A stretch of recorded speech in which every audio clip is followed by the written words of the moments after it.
Um, how many of you are fans of Tiny Desk? How many of you are fans of Alt.Latino? Just checking that you're in the right room, right? I have a confession this morning. I have an invisible mentor in my life. And what I mean by invisible mentor is that I've never told this person, you're my mentor. I've never even said that word to him. But what I've done is I just studied him like crazy. How could someone be a trailblazer and not have an ego? You know what I mean? How can someone bring so much fun and joy to the work? And how can someone with so much experience still be curious about the world that he lives in? Those are the things that I aspire to and that I see in Mr. Felix Contreras. Felix Contreras is the co-creator of Alt.Latino and the host of Alt.Latino. He also curates the Latino diaspora portion of Tiny Desk, right? So if you have been like on a Saturday morning YouTubing Tiny Desk over and over again, you have him to thank for that. Most recently, he also was the distinguished recipient of the 2025 Hispanic Heritage Award for Journalism. In other words, please welcome to the stage someone who is a black belt. Don't welcome him just yet. Not someone who's a black belt in journalism and does it so well. But here's what makes this so special. At his core, he's from Sacramento. More specifically, he represents este barrio, Del Paso Heights. And it's been a long time since we showed some love to this amazing, magical place. Please welcome back home, Mr. Felix Contreras.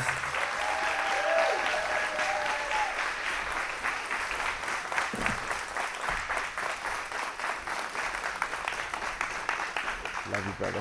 Thank you for the hug. What's up, mijos? Oh, man. So how much family you got here? If you're family of Felix Contreras, give him a shout out. Let me see where you're at. There you go. Hey. You see that gorgeous woman right there in the front? Yeah. That's my wife. There you go. We're not family. Welcome, y'all. So how does it feel? Well, before we talk about how does it feel to be back, we need to know, like someone who's a black belt and listens to music for a living, what's at the top of your playlist right now? Oof. It's usually the stuff I'm listening to for the shows, when we're producing stuff. There's 4 or 5 albums that are coming out, like have either just come out or are coming out within the next month and a half. Jorge Drexler from Uruguay, a woman named Sofia Rey from Argentina, Yaritza Su Esencia from Yakima, Washington. Like they all have these great records. So I've been listening to a lot of them. And then we had a Tiny Desk yesterday with this guy named Milo J from Argentina, who is this young. He's 19, bro. He's 19, and he's like a hip hop guy. But then for his first record, he put out some singles, and then he went all like Uruguayan, Argentine folk music, candombe with the drums and all that stuff, man. And so we had him in for a Tiny Desk yesterday. His album was one of my top albums of the year last year, but he was just, you're gonna be blown away when you see it. It's just incredible. So yeah, it's usually just, and then Grateful Dead, Santana, just usual stuff. Yeah. Fun fact, I went to the same high school as Santana, Carlos Santana. Right across the street from Dolores Park in San Francisco, Mission High. No Mission High people here? Yeah, I figured. So, Felix, how does it feel to be back home? Like, you've been in this building before, huh? Yeah, I went roller skating here when we were kids. Junior high school, I fell on my ass over there a bunch of times, Yeah, never mastered that art. No, it's this is especially this is special, this one, because I've done these Q&A things around the country in different places, Latin America and stuff, but this is my DNA is here, man. Man. My cousins, my nephews, my DNA is here. So it's not just like physically, but also like everything that I do. Like you were so gracious in your words. But everything I've been able to do is strictly because of how I grew up here. And, musical family, it's everything. Everything I do, I have my family to thank for like paving the way. I mean, I wouldn't be able to do any of this without, without my family, my cousin sitting out there. There's no way. So it feels good to be here.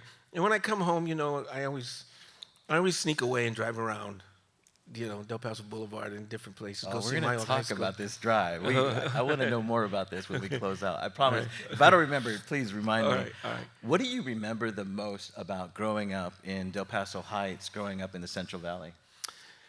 In Del Paso Heights, what I remember, we were doing, a couple years ago, we did, Ana Maria Sayer and I, we did a special on the revival, or this popularity, this wave of Mexican regional music. The popularity of these young kids were playing basically, our grandparents' music. Yeah. So we went to Yakima with Yaritza and her family. We went to Nashville to look at Nashville as a burgeoning Latino population center and the music that was played there. So we went to Mexico. We went to a little town called Mocorito in Mexico. In cartel country, that's another story. Yeah, and so one of the things that we got out of that, because we had a producer, we were working with a producer, and she asked us, as part of the scripting process, like growing up, what was it like? And one of the things I realized is that, and I never thought about this before, but one of the things I realized is that growing up here in Del Paso Heights, we went to North Avenue Elementary. It's out near Grant, and wow. Grant in the house. Any Grants? Grant High School? Come on, man, shout out. Pacers? Right on. But I realized that, back then it was a largely African-American neighborhood. We were one of the few non-black families in the neighborhood. Mm-hmm. And I remember, I realized, it was in this interview with this producer, I never felt put down. I never felt like someone was trying to put me down, because with our family and all the other African American families, we were all the same, economically, socially, we were all the same. So there was no one there to say, well, you guys are nothing. There was no outside influence of a predominantly white social caste that would say, hey, you guys are listening. We were all the same. So, and I realized that I grew up, I didn't have that experience of feeling less than anybody else. Gotcha. Right? So it was that's what I remember and really think fondly of growing up here in the Heights, is that it's, we were all on equal footing, man. It wasn't until, no shade, it wasn't until we moved out to Woodland when... Where's Woodland at in the house? They're here. Man. Sorry, man. But, it was... we came into a system, this is the 73. So we came into a system where, at that point, you were either, it was before there was a large Chicano middle class. So, you either work for the farms or you own the farms in a lot of cases. And so that's when I felt a little bit of tension, right? But besides that, Woodland was a lovely place. Always enjoyed my time in Woodland High, man. But yeah, that was the thing. So when I think about it, it's and that prepares you for the rest of your life. Absolutely. Yeah. We have a great portion of youth developers in the house, educators in the house. I'm super curious, when did you get the spark for journalism? It was in the 7th grade. Wow. At Del Paso Junior High School, which I heard is closed down now. It's a shame. Wow. But anyway, I had an English teacher. We had a final, and I didn't study for the final, and I knew I was going to just completely blow it. So I don't know where I got the idea. I asked the teacher, hey, can I interview my classmates and then write a little something about them, And she looked at me. She says, yeah, go ahead, And so I did it, and I talked to some of my friends and just wrote these little, I don't even remember what it was. And then when I turned in the paper afterwards, she gave me an A, and she pulled me aside and says, what you did was journalism. Wow. You took your stories, you took your stories, your friends' stories, your life story, and then you made little vignettes, little stories about them, and that's journalism. Yeah. So you should consider that. He says, your dad, my dad reads the paper every day, reads the Sacramento Bee every day, and that's all journalism. So that was a spark. And then I did it in high school and, took the journalism classes on the school paper in college and all that. That was it. Yeah, it was that moment of trying to get out of a test. Yeah. you know what's wild about that? Customato, a guy who trained Mike Tyson, right? He's famous for saying, well, he's famous for a lot of reasons, but he said, first I see a spark, and then I turn it into a fire until it becomes an uncontrollable flame. Wow. And hello, Mr. Uncontrollable Flame, right? But that happened for you in 7th grade. Someone saw that spark and really cultivated that curiosity. Yeah. So then, how does someone from, and I don't, no shade, please, but like when you think about your journey from Del Paso Heights and the Central Valley to Washington, D.C. and NPR, bro, come on now. No, thank you. But Thank you. How'd you get there? Tell us the story. It's great. It wasn't planned, and never in a million years did I ever think or dream of even want to live in Washington, D.C. Wasn't my thing. That wasn't what I had an interest in. It's just, I have a good friend of mine. She's always like, you got to have a 5-year plan. I've never had a 5-year plan, And here I am, like this year will be, April 1 will be 25 years at NPR. So, wow. I just followed where life was going and then, the opportunities. The one thing I will say, though, and I lived in Miami for 3 years, from 98 to 2001. I'm from Miami, too. Yeah, we talked about that. Yeah. And I was working I lived and worked in Fresno from I started working in 77, went to Fresno State in 76, and then left there in 98. So I was there working for the TV station, so I was in journalism the whole time. But those 3 years in Miami, no shade, I didn't like it at all, man. It was not. Miami was a very, very tough town to live in. Yes, it was. Coming from very, very liberal California, and it was tough. And it was during the time we covered the 2000 election and recount. Some of you guys may remember that, the hanging chads, all that. We covered that for NBC, and then the Elian Gonzalez story, the Cuban guy, kid on the raft. Yeah. So we were getting a lot of people. We're an NBC station, and we were getting a lot of people from NBC coming in to work the story. And I just was, I knew better journalists in Fresno. And it was so, it's true. I was so sensational. People coming in from, Atlanta, all these bigger cities, they didn't really know the basics of journalism. They were just there to move up the ladder and get the next big story. So I didn't like the place. They didn't like me. And I know this is going to be online, so it's out there forever, but, it was a mutual dislike. Take that, Miami. Yeah. And so when my oldest son was born in 2000, I remember thinking, I got to have a job. I want my son to say, Dad really liked this job. And so I just started looking under every rock, man. I was applying for jobs. I had to get out of there. And I was fortunate to be able to find this job producing jazz content at NPR. Wow. So yeah, it was, because I'd been I'm a jazz fan. I grew up, I learned a lot about jazz listening to the programs I eventually helped produce. Right. So yeah, it was I don't know if the universe is looking out for me or the devil or, I don't know, but it was an opportunity that I had to take advantage, but it was a strictly personal decision. I had to do something in my life. Mm-hmm. So I'm going to ask you to, well, it's like I don't even think you take your journalism hat, but put your journalism hat right now. So something amazing happened in February. Bad Bunny played the Super Bowl halftime show. Yeah.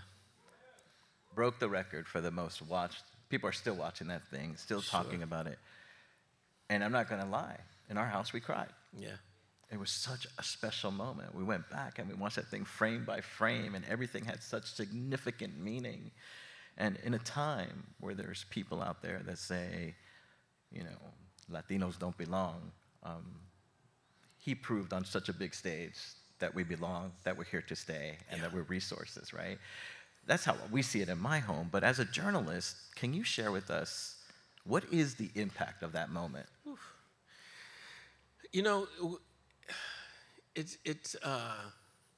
It was significant for a lot of reasons. And specifically, when it comes to Alt.Latino and our show, we interviewed him. Jasmine Garst and I, she set up an interview, and we did an interview with him when his first album was released. So, Jasmine and some other people who were advising the show at that time says, you got to watch this kid out there. I kept calling him Bunny Man, because I had no idea, right? But people had been watching him for a while. And so whenever we had him on, he was just getting started. He was still basically the same. He was still very humble, very nice, funny. But one thing he said that struck me, he says, like, yeah, if this doesn't work out, I'll go back bagging groceries. And he was sincere about it. Right? And then I watch his career. We report on his career and his releases and the twists and turns and all that stuff. So I've been able to track him and his trajectory concurrently as Latin music. As you got to go back to Despacito whenever the idea of crossover changed. People the Latin artists weren't going over to the English or the general market. Right. It was the general market going over to the Latin. They saw the value in the Latin music market, and so that changed everything. Following that, and then his rise in reggaeton and doing all that stuff at the same time. Despacito, I always called it reggaeton light because we've been covering reggaeton since when we started the show. So to watch that, and then watch him, and then have it culminate in that moment, especially the politics, the social conditions, all of these things, and everything happened at once. And what's interesting is that it's a social moment. Jay-Z and his company are the ones that they started producing the halftime show with Kendrick last year. That's right. So it was his decision, and the NFL went along with it. And it's important to note, like that was a business decision. Their NFL's not there. NFL's there to make some money. Absolutely. If you ever try to go to a football game, you know what it's like, right? So so that was a business decision, and so they didn't play it up. They just said, "Oh well, we're sticking by the thing." Yeah. So it was a moment when it was no longer crossovers. Like the whole world came to Latin music. The whole world came to Spanish language music. Right. The whole world came to Puerto Rican plena and bomba and a little bit of reggaeton and everything. And it's especially when you consider the politics of the island and the history and all the Caribbean and what's going on right now, especially in Cuba and all that. It was a moment, man. And he's the guy to do it, man. He's just this incredible personality, smart, very thoughtful. And incredibly creative. I saw an interview with the music director. Every stage of that thing was planned out by him. Incredible. And he just found people to help him do that vision. Absolutely. Yeah. No, it literally brought so many of us to tears. And the thing that I appreciated the most that night, right away on Instagram and all the other socials, is if you were from Venezuela, you were crying because he called out your name. If you were from Haiti or Jamaica, you cried because he called out your name and he paid homage to the African Latino diaspora. He paid homage to the indigenous Latino diaspora. He did such a wonderful job, right? So you've been here a minute. You've seen this progression to get to this moment. How did we get to this moment where last week the top 10 global albums, 3 of the top 10 or 4 of the top 10 albums on planet Earth right now are Latino artists? Yeah. I think you have to go back to, because I think about this a lot, because it interests me and it's my job. But I think you have to go back to, I always go back to the 1950s and Ricky Ricardo and I Love Lucy. Okay? Because for those, those of us who are all mature enough to remember that. There was a Cuban American with an accent on the TV. I don't know, the rumor, the statistic is that crime would go down on the nights when I Love Lucy was on because even the bad guys were watching I Love Lucy, right? I mean, it was just such a huge phenomena at the time. And I mean, Desi Arnaz, he invented the 3-camera shoot, sitcom camera thing, production technique, the syndication, he did all that stuff. It was groundbreaking in a lot of ways. But the music you know, in that time, it was mambo was the big deal in New York, right? It was Tito Puente, Machito, Tito Rodriguez, Desi Arnaz was a fictional character, but he, you know, Ricky Ricardo was a fictional character, and Desi Arnaz was a singer. Right. An okay singer, but you know he became popular. So you got to go back to that moment when the American society, the white society, the English-speaking society, embraced Latino culture. And then there are little things along the way, you know, Jose Feliciano, Carlos Santana, Woodstock, Yes. you know, Gloria Estefan. Gloria Estefan, by the way, was when they started doing pop music on Super Bowls. In the 80s, I think it was. They before it was all marching bands, man, it was crazy. Yeah. I did the history on this, and she was in the second. That's she was right. featured in the second Super Bowl halftime show. Yeah. So there are these markers along the way that paved the way for where we are now. And in both cases, right now and in Ricky Ricardo, it's technology. It was TV. Like, TV was new. People were starting. Not everyone had a TV. And they were just starting to get introduced. So that technology of television and the technology of streaming, that made all the difference in the world. Pretty wild. Yeah. I'm going to ask about 2 or 3 more questions, but I was getting some texts and some emails last night and this morning saying, do you think I can ask a question? The answer is yes. We're going to have some time for you all to ask some questions to Mr. Contreras today. Mr. Contreras is my dad. I'm just Felix. Felix. Yes, absolutely that. So think about what you just said. You have Desi Arnaz, you have Carlos Santana, you have all of these artists that are like critical, Celia Cruz. These things right here, how is Latino identity different in the United States right now than it was in, say, the 80s and late 70s? One of the things I notice is that there are a lot more cross-cultural families. Colombians with Nicaraguans, you know, Puerto Ricans with Mexicans. And it's reflected in music. I remember I interviewed a DJ, I can't remember, it was early on, this guy in New York, he was a DJ, he's Colombian-American. No, he was Puerto Rican, Colombian, and he didn't know his dad, and then he met his dad, and he discovered his Colombian, so he went crate diving in Colombia and discovered all this stuff, and his music reflected that combination of Colombian, Puerto Rican. And so that's like the tip of the iceberg. There's so many different cross-cultural families now, so you have parties, you go to weddings or whatever, there's all kinds of different music playing at the same time. In addition to, you know, the young primos listening to hip hop and everything else, and reggaeton.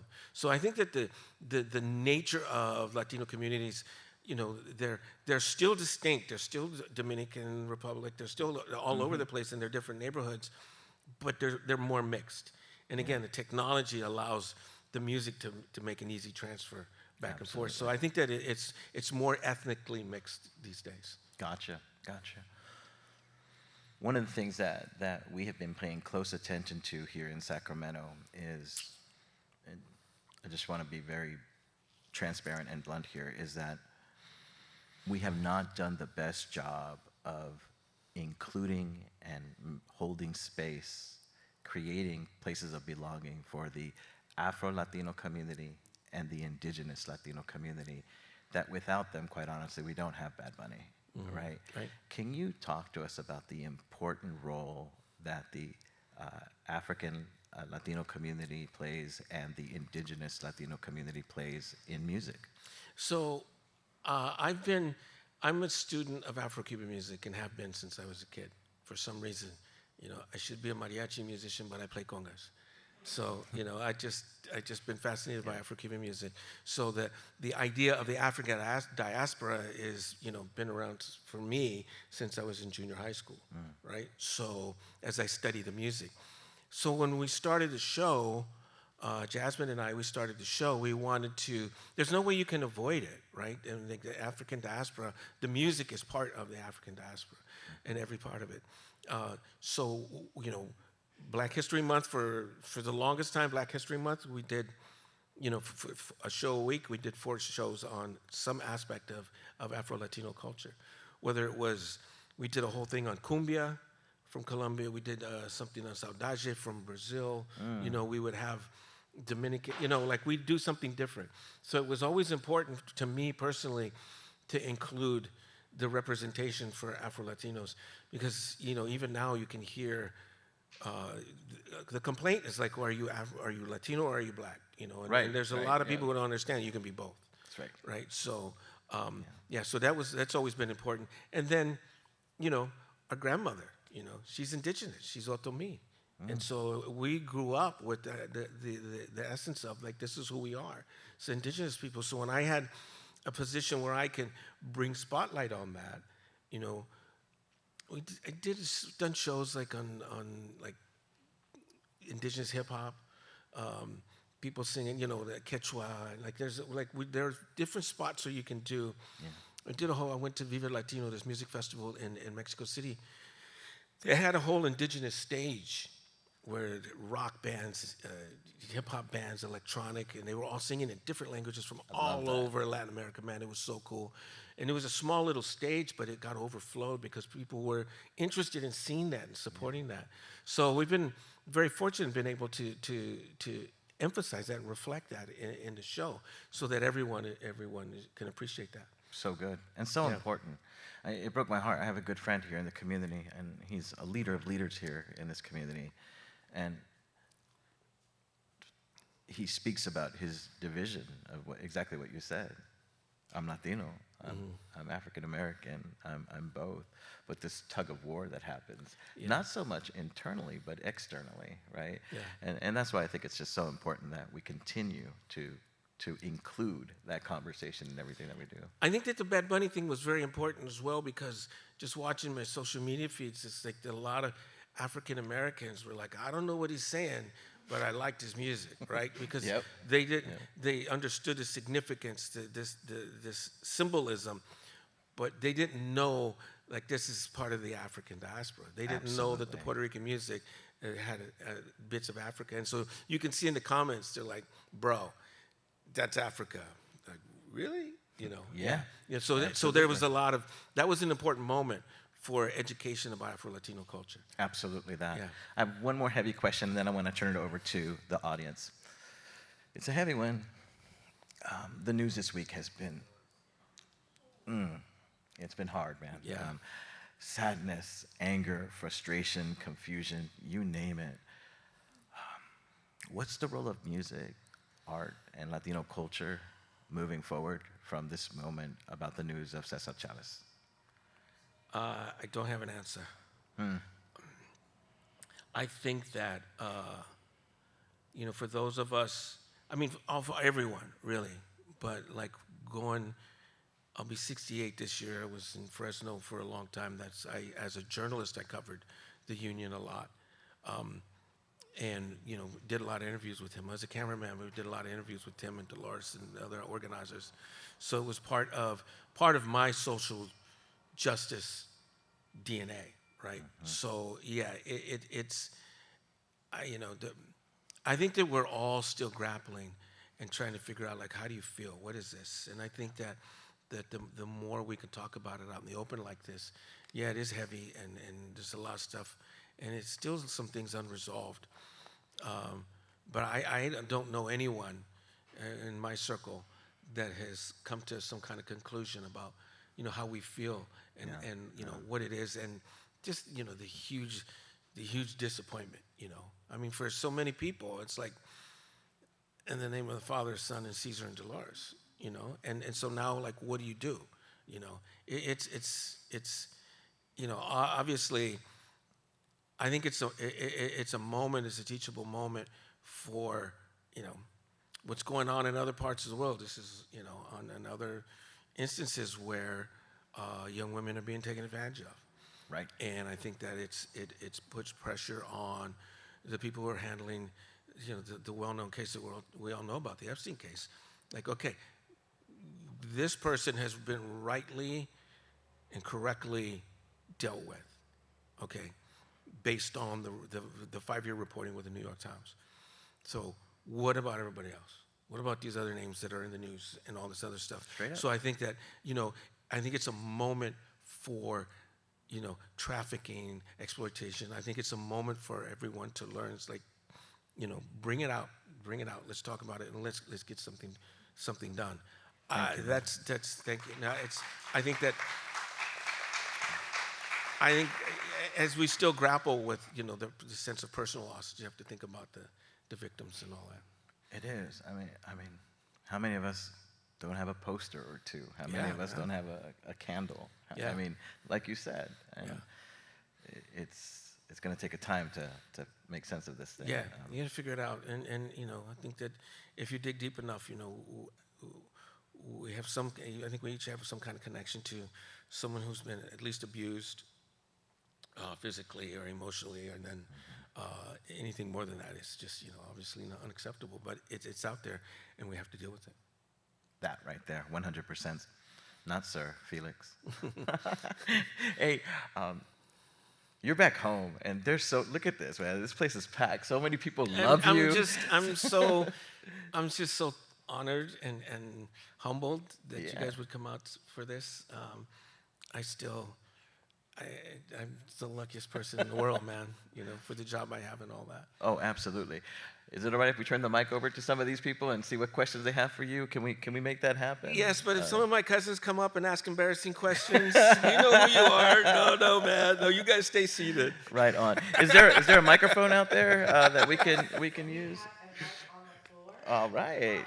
Just to help me help you, if you could raise your hand up high, if you have questions, I could give you All right. And as you, please introduce yourself by name and organization and with your question. Hi, Felix. Donnie Blumenstock from Crescente. We've all been hearing, sorry, morning frog, keeps crossing his legs. We all hear about the issues that NPR is having with federal funding. I'm curious how you're navigating that. We are, as an organization, because I represent the organization, everything I say represents the organization. So we are figuring out a way forward. We have fundraising, gifting, development. There are a lot of different ways as a national organization trying to figure it out. We have been fortunate enough, knock on wood, to not have any job cuts at NPR, national, at the network. But I got to say that I just did I was asked to host an event in Salt Lake City 2 weeks ago, KUER. There's a woman there who's a general manager, and she used to be an intern with us at NPR, and she's risen up the ranks, and now she's running the station. And she asked me to host their 65th anniversary celebration. And the one thing, I came back so inspired, is that the people there, the people that we met, that I met, they're like, we're going to figure this out. Our station's not going away. We're going to raise money. We're going to do whatever it takes. We're going to come and volunteer. They're not going to deny us our outlet, our expression. So I was inspired by the people at the local station level. And we miss that because we're in Washington and we're doing our thing and we don't get a chance. But getting out to the local station, that station, by the way, also bought, 2 years ago, a frequency there in the Salt Lake City area. And they started a 24/7 Spanish language news and information channel. It's its own channel. It's its own station. And they have been taking largely content from Radio Bilingüe in Fresno, where I used to volunteer. And now they're developing. I met the news director, development director, and they're like, I gotta watch my language. But they're like, screw you guys. We're not going away. Our stuff, our public radio is not going away, and we're here every day to make sure it doesn't go away. And I'm finding that now. I'm just kind of, that was the inspiration. So to answer your question, they still have struggles. She just had to lay off a bunch of people, unfortunately, but there's still, it goes in waves. It's a pendulum, and hopefully when you get back to the other side, the CPB is completely dismantled. It doesn't exist anymore. The friends that I had working there are gone. Wow. So there's no funding mechanism, but that doesn't mean that there can't be when the pendulum swings the other way. Absolutely. It's a great good question. Yeah. Yeah. Let's keep going here with questions from the audience. Are there other questions out there that we want to make sure we grab before we keep going? All right.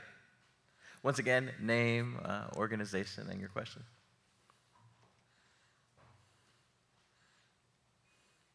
Hi, I'm Marjorie Taylor, the magazine editor at the State Planet.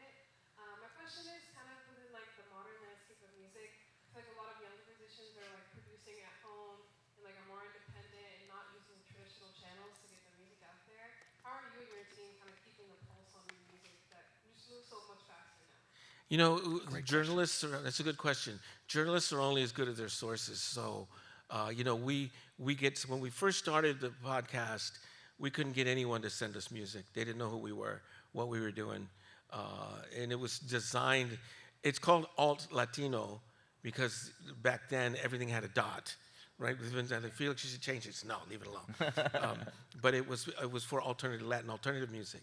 And as Jasmine and I started with doing Latin alternative music, because the pop music had its own infrastructure, the radio, the television, all this stuff, everything was already there. So we were going for the independent artists, the alternative artists, and they were largely independent labels.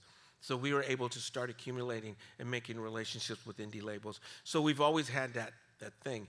Now the transition a while back was from indie labels to indie individuals. And so, like, you know, like Kuko started making his records in his bedroom, right? So somebody sends us a stream, a YouTube link or something. You know, people send, anytime I meet a musician and when they come to the Tiny Desk and they're in the background, a background musician or a side musician, say, do you have a project? Are you working on something? Do your friends have something? Send it to me, man. We want to hear everything. If you're producing it yourself, if you're independent, we want to hear it. So yeah, it's how we do it is we try to maintain that, tap into the indie world in terms of individuals and the labels themselves. Because it's you know, it's great to have Natalia Lafourcade on our show, which we have, and I love her music, but you know, who's out there that can come in behind her, that even Natalia Lafourcade would appreciate. Absolutely. So yeah, that's a good question. We just put, if you know anybody, send them my way, man. He'll be here afterwards. You should make that happen. Yeah, let's hear from a couple more of you. Let's get the hands up nice and high so we can see you. What is the question that you have for Felix this morning? Nice. Oh, there's two. Okay. We'll go. Well, no, we'll let the moderator moderate. There's two hands up here. Oh, and one up there. Go for it. Hi, Jackie Guzman with the City of Elk Grove. And I just want to know, what are your top 3 Tiny Desk? Oh my God. Easy question. You know, it depends. It depends on why. I'm a big Grateful Dead fan. I'm a Deadhead, so being able to bring in Bob Weir and his trio was a really big deal for me. Wow. That was a special moment. Very nice man. He met all my expectations and totally professional. So that was a highlight. There's a woman named Evie Queen, right? Woo! Man. Yeah. Evie Queen came in. I remember I walked in that morning because it's literally in our office. And my desk is like from here to the camera right there where the desk is. Oh. So, you know, it's right there. And so I walk in and I don't see a drum set. I don't see a drum pad. I don't see anything. And I'm like, well, I thought Evie Queen was coming. He said, yeah, she's bringing a string quartet and a pianist. I'm like, oh my God. I had no idea what to expect. It's one of my favorites because if you watch the whole thing, especially when she gets to Quiero Bailar at the end, everything about her essence, because if you don't know her, she's a reggaeton pioneer. She's put the feminist stamp on the music. It was very misogynist in the beginning. Absolutely. And she just changed things around. And she's such a dynamic, like strong personality. But everything about her is in her performance is in that string quartet, man, and in the pianist. The pianist is the one who arranged it. It was just, I was blown away on how powerful it was. Because that's what we like to do with the Tiny Desk. We want to take artists, try something new, get out of their element, do something that changes the vibration of what they do, but still maintains it. And I think that she's like the number one, and I always think about the number one artist who took that challenge and made something completely different, but still it's her essence. It's her essence. Yeah. And just before, with all my artists, you know, when I bring a show in, you know, everybody's sitting there behind the desk, and I just come and say, you okay, everything okay? And she looked at me, she says, I'm so fucking nervous. She was just like, oh. But then when you watch, it was like she went in, and then boom, she was Evie Queen, man. It was, yeah. So that's another one. You said 3, man. It just depends on. You know, I'll say this: during the pandemic, we did home concerts where people would send us concerts from that they recorded in their either studios or places. I'm gonna do 3.5. There's a guy named Setengana from Spain who was like a hip hop artist, and then he sort of went flamenco. He did like a nice combination. If you watch that thing, I don't want to. If you haven't seen it, you got to check it out. It's around. They're sitting around the table.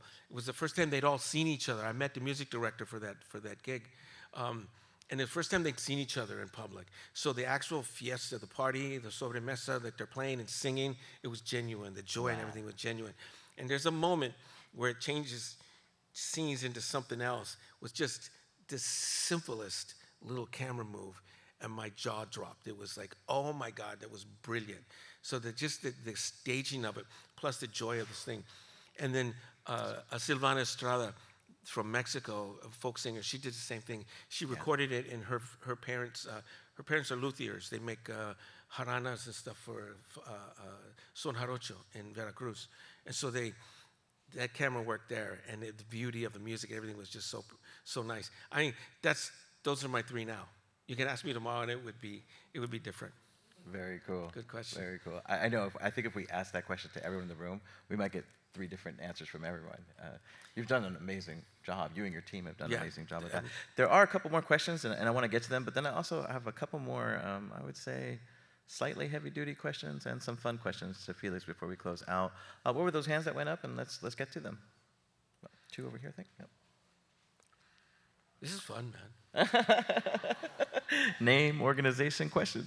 I'm Tony from the Yellow County Health and Human Services Agency, and the question I have is on artificial intelligence.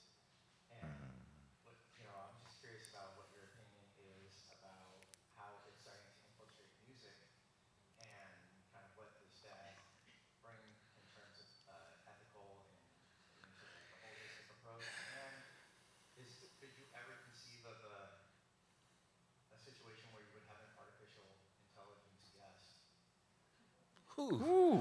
Dang, man. You got the heavy hitters, all silent and stuff over there. You know what's so crazy? As soon as he said AI, I noticed your nonverbals change. You were like, yeah. You know, we haven't had, Anna and I so far have not, no one's tried to slip us anything that we know of that's been AI. If we get some music from an artist that we don't know, there's usually a social media presence out there on Instagram or on Bandcamp or something. There are ways to track it. Anna and I haven't talked about it at all. And it's something that I've been thinking about. But honestly, in terms of, and maybe it's just, in terms of Latin music, like I don't know that AI would be able to recreate the ahua of ranchera music.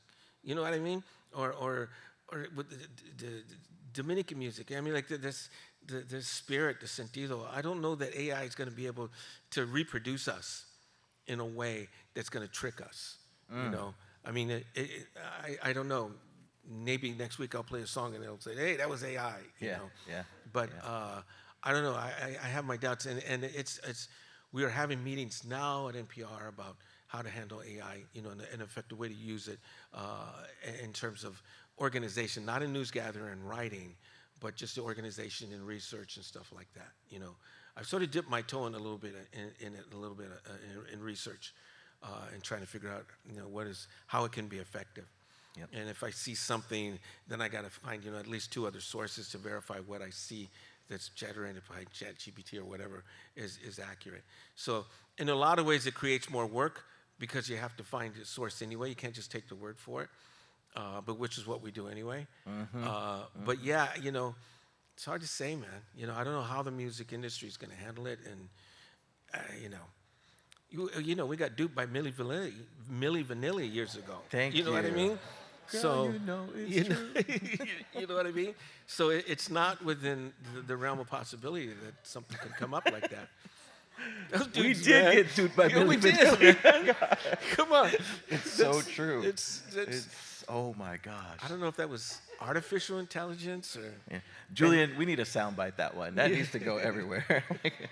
Milli Vanilli. We have one more question that we're going to take from the audience, or two, is it? And then we're going to come right back here. Y'all doing good out there? You still all right? You guys good? All right, all right. We're with Felix Contreras from NPR, Alt.Latino. Where's that question at? Want to grab it? There's a hand up, nice and high. Right We've got to see those hands, because. Yep. Yeah.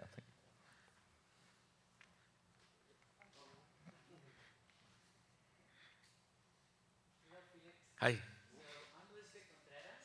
All right. I'm Victor's. I've worked with Victor for like 30 years. Oh my gosh. And so I've been following you. My father followed you. Oh, thank you. Fresno. And I just want to let you know that I'm a little emotional right now because you are the baddest dude. Oh, thank you, man. No. Let's be honest, our two uncle. And I have the Time magazine that says I think you're one of the most influential Latinos in the nation. I think you're listed as one of the 100. Wow. Yeah. And No, thank you. just going to tell you that thank you for everything that you're doing. I love music just as much as you. I've been to Cuba, Santo Domingo, Puerto Rico. Yeah. And hung out with Lil Bon Bon and Oof. Wow. I mean, since the 90s. Yeah. 95. Yeah. And then I did hear that you are bad.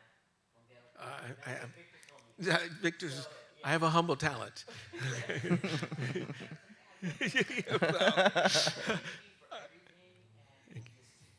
Oh, thank you. I'm. Thank you. I'm. Gracias. I'm really lucky. That I'm indulging my passion. My mother told me one time after I've been doing this for a while, and she says, I can't believe you're getting paid to do what you were doing when you were a kid. She said you would go out and buy your little 45 records, and then you and your brothers or your friends would come over and talk about for hours, talking about one song, and you're doing the same, you're getting paid for it, and it's just, it's, I take it seriously because of, where I work for NPR. It's been part of an effort to do what they call serve underserved audiences, right? Because NPR audience has been largely white for many, many years, even when it first started. So our job in terms of Alt.Latino and what I'm doing for this with the podcast and the Tiny Desk, and also when I do some reporting on All Things Considered a Morning Edition, is to open the window, open the door, open some insight into like who your neighbors are. Right? Yes. When people are listening, you're like, what is that you're hearing in the bodega when you're in New York? Or, like what is that listening to in the lowriders driving by? Whatever. Like that's the whole point. My whole point is to be able to offer some insight into, broadening the understanding of who we are as a culture, as communities to the broader society. Make sure that we listen to Los Lobos, we listen to the Rolling Stones, right? We're bicultural. That's what happens. So Absolutely. So I'm lucky, man. Thank you. I told him he has my dream job, and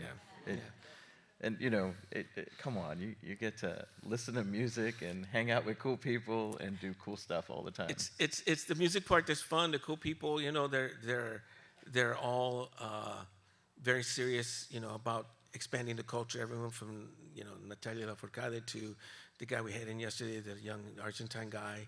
Yeah. It's all about cultural expression, musical expression, personal expression, and that's the bottom line. Everybody's always about like, hey, how can we do this, especially on NPR? Because it's got that kind of brand. Yeah, absolutely that. I don't want to disrespect anyone. Did we miss anyone? There was one more. Let's do it. There's a hand up over here, man. And I'm gonna have back. Yeah, thank you. I'm Mateo Contreras, the Contreras family, I guess. I guess I could have saved this for later, whenever we talk outside, but I thought it would be an interesting question to ask right now.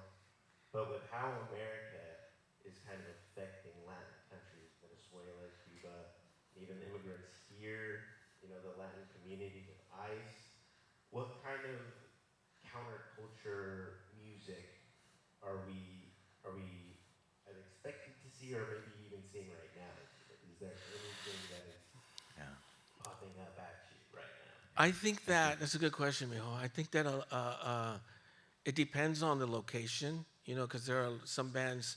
There's some bands from Venezuela who have, like, okay, this is what's happening in our country is not cool, and this is going back to when millions of people left, not just the recent, kidnapping of the president. So the Venezuelan musicians have been very vocal.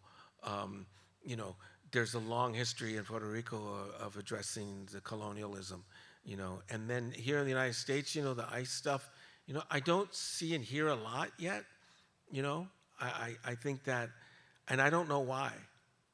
It might be, I walk around with my passport, because the ICE is in Montgomery County where I live, so I think that there's an intimidation factor right now, I think, in terms of expressing protest music or telling stories or telling those stories. I think that at some point, I think it's always been the case where like later on you might hear some stuff, but right now it's country by country, culture by culture. Cuba, don't know what's going to happen in Cuba. I have a lot of friends that I've been able to go a handful of times. I have a lot of personal friends there that are suffering and in really bad places. So yeah, I don't know what's going to happen and how that's going to work out. But I think that inevitably we will have somebody to be the next Ruben Blades that's going to tell stories, telling stories of injustice through stories. And I think that that's the important part, is that they can be like, yeah, ICE sucks, this is wrong, blah, blah, blah. But did you listen to Dylan, you listen to Victor Jara, you listen to anybody that's been writing protest music around Latin America or here in the United States, it's always told through stories, right? Padre Antonio, Simón Aguirre Andrés from Ruben Blades, Lonesome Death of Hattie Carroll from Bob Dylan, right? I mean, like this, you tell the story of the injustice. You speak of the injustice through a story of an individual or a situation. And I think that at some point, some of that stuff will come out. It's a good question, man. You should go into journalism, man. Yeah. First I see a spark. Very nice. I think about, there are some brave voices out there. What do you think of Residente, René Calle 13, and what he's doing? Yeah, that dude's holding it down, I think. He is I've told him this in interviews too, he's the Eduardo Galeano of Latin music. Thank you. Right? Yes, he absolutely. Is absolutely, like, he's a laureate, like a Nobel laureate, and his words, and his song, Latino America, the Calle 13 song. I mean, you want to get me crying? Just play that video. Oh, Where's Tico? Yeah, you know what I mean? Yep. It's like, it's profound. So yeah, he's one of the artists that have been making a statement and doing things, going back to Calle 13 again, like I'm so, like, it's such a great spot to be in, because we did one of their first interviews in English years ago. Wow. And they were making fun of each other's English because they didn't speak English well back then, him and Eduardo. Yeah. So they were going back and forth. But watching them, and then the way they've done separately, and then the sister Ileana, That's right. doing the same thing. Yeah. So yeah, that's a message family. That message of social justice is ingrained in that family. Absolutely. Yeah, there are a handful of artists like that. Absolutely. Yeah. I want to talk about a couple more artists, and then we're going to start turning the mic back to you or focus back on you. The one I'm watching right now, the one that just rocked my world in 2025 was Rosalía. Bro. Like, what she pulled off on that last album. I could hear that album, and I could cry from beginning to end. It's so powerful. Am I crazy for that, or are you on the same plane with me on this one? Yeah, they sent us, when we get previews. See, we're radioing me. I got the peep up, sorry. They send us preview records, streams. You got to register and you listen. They sent us Rosalia's record with the lyrics translated, because she sings in 13 different languages. There's all these different paths. And it's one of the few times when I was sitting there and I was stunned. I was completely blown away, listened to the whole thing once. And it was she's an amazing visionary in what she pulled off on that record. And again, following her, we interviewed her. Ana interviewed her on her last record. We played her first record was basically her master's thesis from this university or this conservatory in Spain. Yeah. So watching her progress and watching her, she's one of these artists, man. They see things they see and hear things in a way that no one else does, and it makes this great art, and at the end of the year, it's okay, the Bad Bunny record or the Rosalia record? What is, what's going to be my, Right. And I think Ana went with Bad Bunny and I went with Rosalia. I can't remember now, but they were the top two, and for different reasons, completely different reasons. But that's the thing about, we talk about this all the time. Latin music, it almost doesn't apply anymore, because it's like there's so much stuff, so many different ways to express the culture and heritage from all over Latin America. It just the common theme usually is it's in Spanish, unless it's in an indigenous language. But we say Latin music, we're a Latin music culture, we're a Latin music show, but it's almost a useless term because there's so many different ways, there's so many different styles and genres. So yeah, Rosalia, forget about it. No, that was amazing. Absolutely. And then there's the whole thing. Well, are Spaniards Latinos? Can Spaniards, can the colonizers be making, there's like, that's a legitimate discussion among music fans who want to talk about that stuff. Yeah. It's a legitimate question. It's a little bit legitimate conversation, and I'm of the opinion that it's Spanish language music. We do Latin Music Month. For Latino Heritage Month, we do Latin Music Month, and then we changed it to El Tiny. Got it. So that, do we want to put someone from Spain during Latin Music Month? There's all this conversation. We want to be sensitive to the conversations that are happening, but then sometimes you just can't avoid, the creativity. So I'm not starting any fights here, man. I see some people shaking their heads like, but it's a conversation. But I think if you take it as a whole, and the whole thing, the whole expression, it's the most fascinating music out there. It is. Yeah. It is. I think what she did is once in a lifetime type stuff. Oh my God. Yeah. I hope it's twice because that was good, man. Yes. Yeah. Absolutely. When I listen to Alt.Latino, I think that there's this constant thread that isn't necessarily called out. It's just there. You all do such a great job of capturing the story of immigration in the United States. You're not loud about it, but it's there, and it's so present and so powerful. How do you do that? How do you make sure that immigration is always part of this without drowning it out and no one's listening anymore? I think that it was a conscious decision. Oh God, it was a while back. It was maybe during the first Trump administration, or maybe even before that, where there was some deportations going on. I can't remember. There was, we decided, we are part of NPR. And NPR is largely a news organization. So there is an objectivity, despite what people say. I know the people in the newsroom. I know that there's very stringent objectivity rules about covering the news and trying not to show partisan one way or another. Other people may think so, but I know for a fact that that's what I see. And so we represent that organization, and we cannot make statements one way or another. So what Jasmine and I decided to do is let's do a show about music about immigration. Okay. So the first thing we did was, Los Tigres del Norte, La Jaula de Oro, right? Yes, the Golden Cage. Like it was that, or Tres Veces Mojado, right? Like those. Well, there are tons, and then we included music from Haiti. We included, from all over the Caribbean and different places. Salud, Papa. And so it was, we did that as a way to address the immigration process. We don't have to. Other people have told that immigration story, so let's spotlight that, and we've done that along the way. Yeah. And I think that that's the best way to address it. Like I said, not making statements, but letting people hear the stories and reflect their realities in their histories. So good. Thank you. Please keep doing it. Don't change a thing.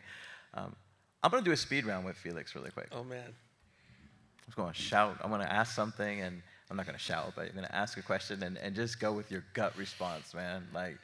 Just give it to me. You ready? I think so. Favorite hip-hop artist? Favorite hip-hop artist? It would be from Latin America, probably Ana Tijoux, Calle 13. I think that the background music in Latin American hip-hop, I think the stuff that's in the background, I think that's the dynamic stuff for me. But Ana Tijoux, I've been a fan of hers for a long time. Best concert you've ever been to? Probably the first time I saw Santana on April 1st, 1977. Yeah. Okay. At the Fillmore or what? No, it was at a little place called the Old Waldorf. It was like a 200-seat club. Wow. Oh my God. Yeah, it was the best place to see. And I've seen a show a year since 77. Okay. I'm a fan. Same. Yeah. Same. Yeah. Best venue for a concert? I think it depends. Man, if I'm in New York, I'm going to go to Village Vanguard, a jazz club, like the most famous jazz club in the world. And I go to a lot of shows. I live in D.C., or in D.C. area. So unfortunately, the Kennedy Center, I spent a lot of time at the Kennedy Center.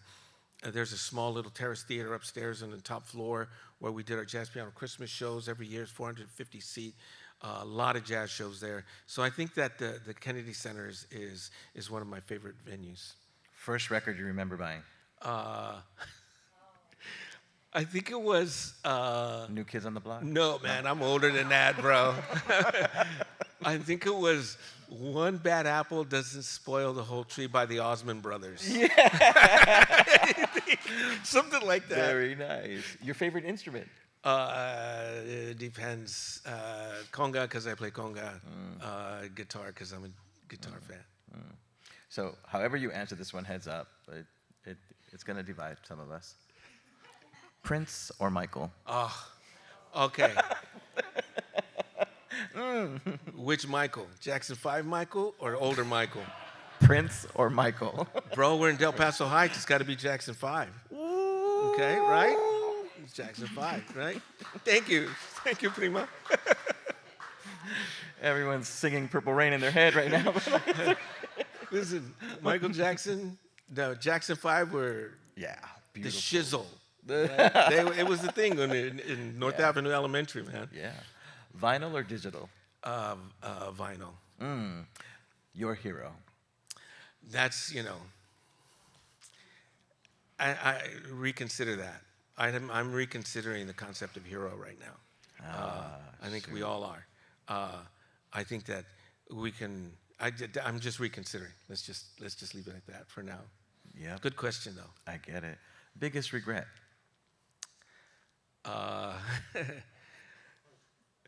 There was this woman that. Oh, you mean music? Okay, okay. Yeah.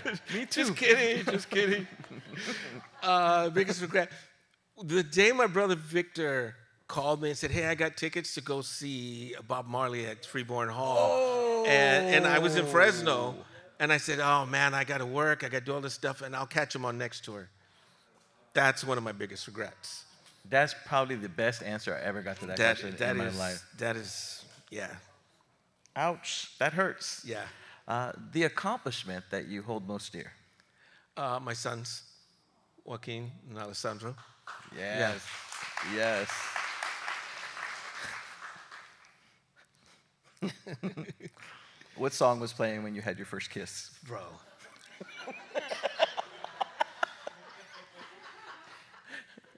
On TV, on YouTube and everything? I don't even know.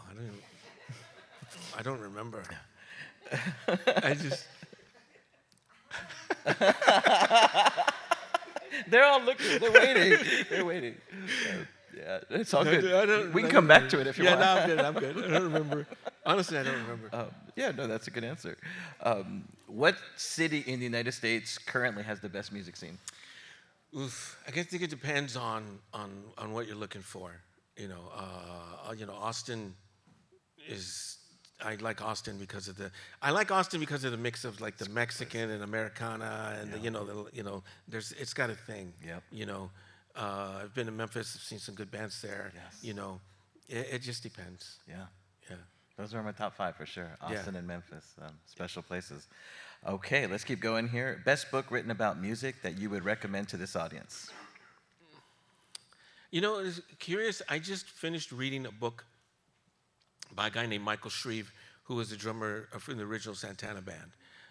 And I just finished it last night. He's got a book about vibrations, about following your signal, about following your muse. And it's very spiritual in a way. And he talks a little bit about playing with Santana. He talks a little bit about his mentorship with Elvin Jones, the great jazz drummer. But I finished it last night. I was laying in bed, and it's very enlightening. It's like it's like the Four Agreements. It's like these spiritual guides, and right now that's what that's the answer right now. Oh, I want to hear that. I need to read Yeah, that. you for should. sure. It's very good. Another one that's going to divide this audience: flour or corn tortillas. Well, now that I'm in my 60s, it's got to be corn. But I do, I did grow up on my mom's flour tortillas and my grandma's flour tortillas, so, Does it, meaning your job, ever get tired? No. That's all through that one, huh? No, it's never. Yeah. And Felix, are you living your best life right now? I'm living my best life, I think, because at a certain point, I stopped giving an F about what other people think, right? And I think that I reached a point, and doing it for so long that I'm it's not a brag, but I know that I'm good at what I do, so that I can not use that muscle memory for other things, right? Yeah. So yeah, I'm living my best life in that I can do things that I think I want to do, and then also, just like I said, to do what I want to do, and again, continue to do what I like to do, and not give a F. Yes, sir. Yes. I've run out of F's to give, as they say. Oh, goals. So I'm going to start bringing this thing in for a closing, but I do want to turn it over to y'all one last time. If there's a question out there, you don't want to walk out here and get in your car and say, damn, I should have asked him that question. I'm going to pass the mic over to you all one more time. There we go. Let's do it. We're going to go to that middle. Name, organization, and question, please.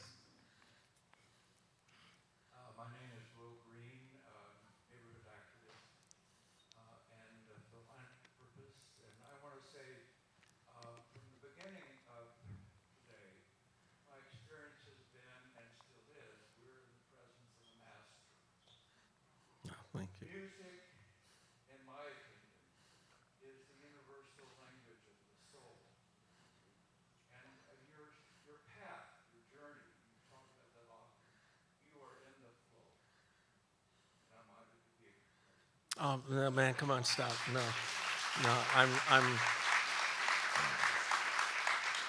It's significant. Thank you for that very much for that. But it's significant that this flow, this path, includes these people right here: my brothers, my cousins, my nephews.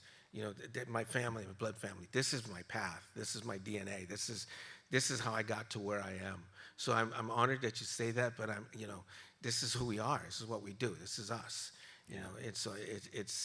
I couldn't help but turn out this way with this, with these lovely people, in my life. So yeah, thank you. But it's them. Give them a hand, man, because you guys are. Thank you. Are there questions out there?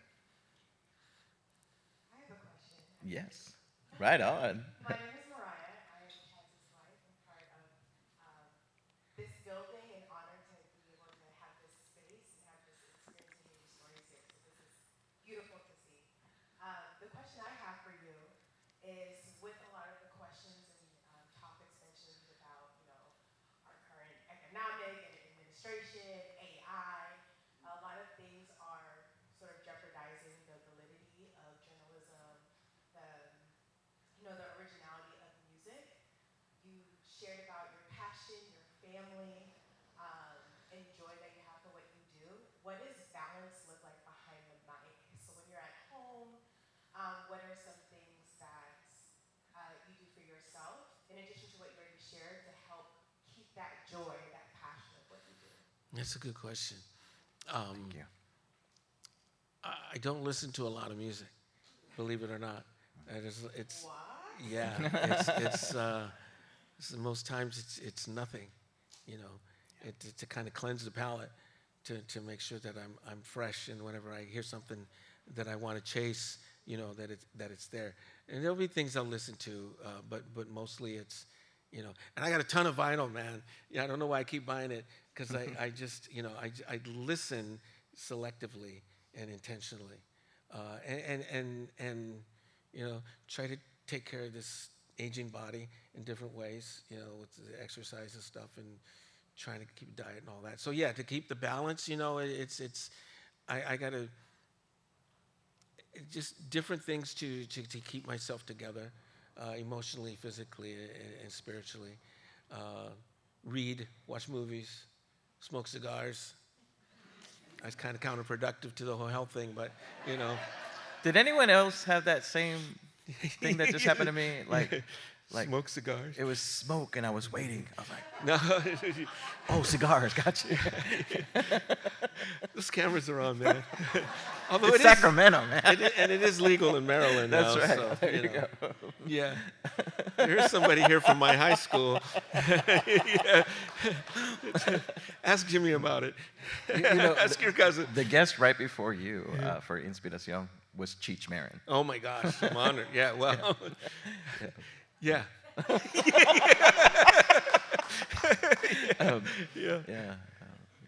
They have good catch, man. There you go. Good get. Yeah. There you go. I'm going to close it out with 2 questions. Okay. All right, here we go. So I'm going to read this one because I want to make sure I catch everything. By the way, he's killing it with the questions, man. He's doing it. You're doing it, man. Thank you. Okay, I want to get this one right, though. So you're going to take a nostalgic ride through the Central Valley, through the Sacramento region, right? And here's the question. What car are you driving? Who's your compa, meaning your co-pilot? And what 3 albums are you taking for this ride? Yes. Curiously, I just was able to do that. When my brother Manny and his wife renewed their vows, and afterwards, it was in Vallejo, right, or somewhere. Where was it? Fairfield, yeah. So I get those places mixed up. I know. Yeah, I used to run track out there. I always get them wrong. But I took the ride home through the Delta, along the levee, because I hadn't been there in years. Hood, all these little places like that, right? Yeah, and so it was like last summer, no? It was I had the windows rolled down. It was a rental car. Nice. Windows rolled down. It was just and I was listening to Los Lobos. I was listening to acoustic Grateful Dead. Just acoustic music that matched the pastoral, which is the valley, right? Yeah. Like you could drive. I was a news photographer for Channel 24 in Fresno for 20-something years. I've been to every single little town in the Central Valley between Bakersfield and Modesto. Wow. At some point or another, and in between the mountain ranges.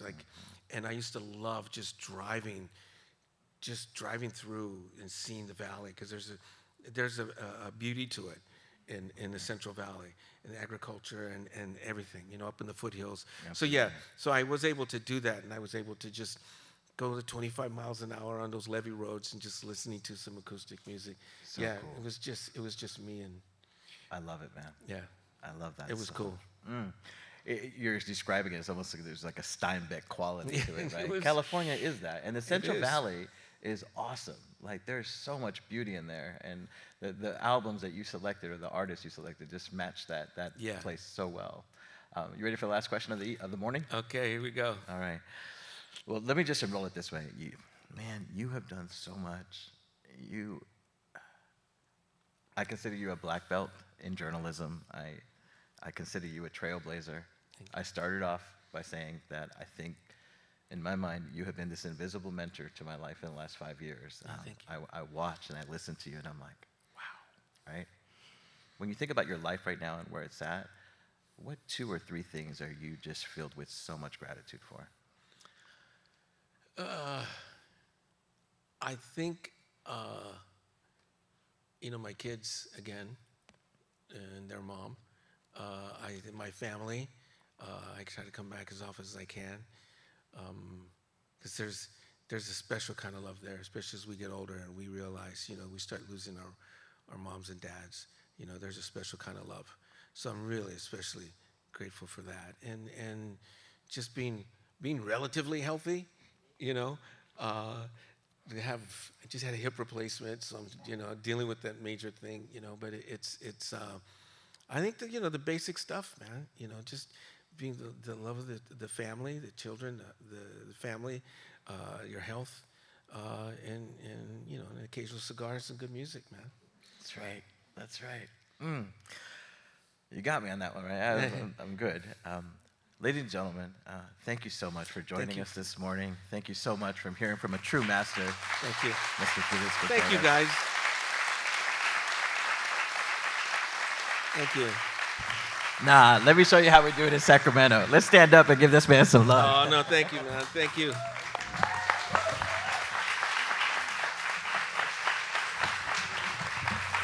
Thank you so much, man. I really appreciate it. This is one of the best ever. Thank you. Thank you. This guy.